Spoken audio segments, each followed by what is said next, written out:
Hello and welcome back to Money is Blind podcast. I'm your host Prasoon. What do you guys miss being blind and visually impaired? Some of you might be blind from birth and others might have lost your sight in your childhood or recently in the past 10 years, just like me.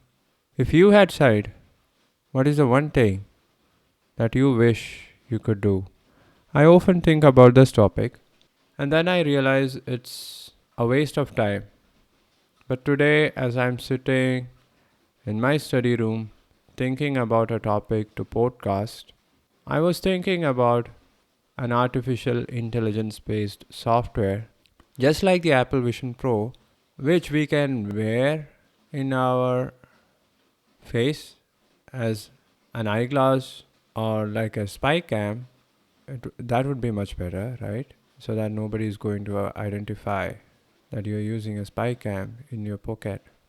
And this device should be able to scan for the facial expressions of everyone, each and everyone who you are talking to, because I can't understand it. I just have to listen harder for the inflections, the variations in their voices, the sound that they make. I can't read their face, I can't see their face. What are they looking at? Are they looking into my eyes? Am I looking into their eyes when I'm talking? When you hear about keeping eye contact and making eye contact whenever you are starting a conversation, that is one of the first thing that freaks me out. It often happens with me asking my personal assistant about where I am looking when we are shooting videos for YouTube. I don't know where the camera is, I don't know where the lens is. I just keep staring at a point, and sometimes he calls me and asks me to look slightly left or to the right so that the audience who are watching this video that I make, they think that I'm looking at them. It is important to make an eye contact in the sighted world. But how can we, blind and visually impaired persons, make use of this eye contact and facial expressions when someone is talking to us? So that's what this device is going to do. If there are any tech guys who's listening to this podcast right now, here's a business idea for you. We can sign up for APIs from ChatGPT.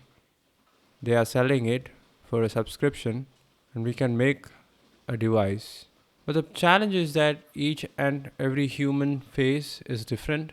Some persons can talk without making any facial expressions and it will needs a lot of data. Machine learning, I think it will work, but it won't be 100%.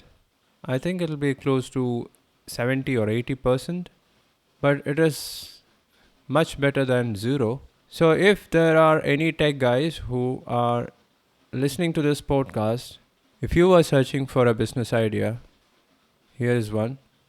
There are more than 250 million blind users all over the world, and we can do a market research. I can join you. We can make this thing together. We'll find an investor if it needs huge investment. Don't worry about that. And last month, when I was making a video for my YouTube channel, I read in the WHO, World Health Organization website, that there are now more than a billion users who have some kind of visual impairment.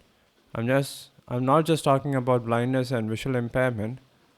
It includes refractive errors like short-sightedness, myopia, and long-sightedness, that's hypermetropia, or some kind of vision problem. That number is more than 1 billion. And did you know that the current world population is 8 billion? So that means 1/8 of the world's population have some kind of vision problem. And out of those 1 billion, 250 million, that's 1/4, are blind. That means they can't see. They're completely blind, totally blind. I guess Apple Vision Pro will be able to do this in the future.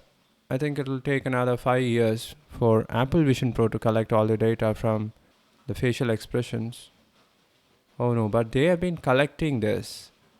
with the help of their iPhone cameras for the last 15, 16 years. When was the first iPhone launched? I think it was in 2007 or 2008. So all the photos that we take with our iPhones, yeah, they keep talking about privacy and security, but they do have access to all the photographs. Think about all persons who are using iCloud photos as their main photo storage in the cloud.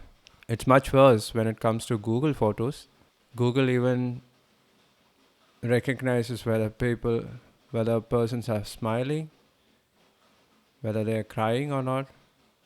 It does it even now, and they create automatic alternative text for images. You just have to use TalkBack in a smartphone, an Android phone, and it will tell you whether whether the person in that photograph is smiling or has a neutral face.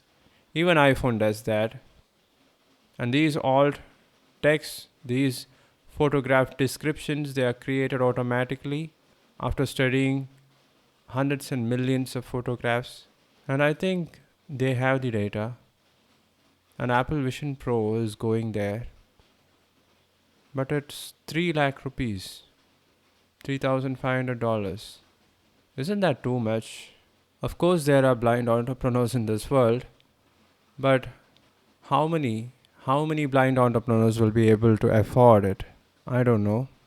I guess I will have to buy one or get a review unit so that we can dig deeper into what the Apple Vision Pro actually does.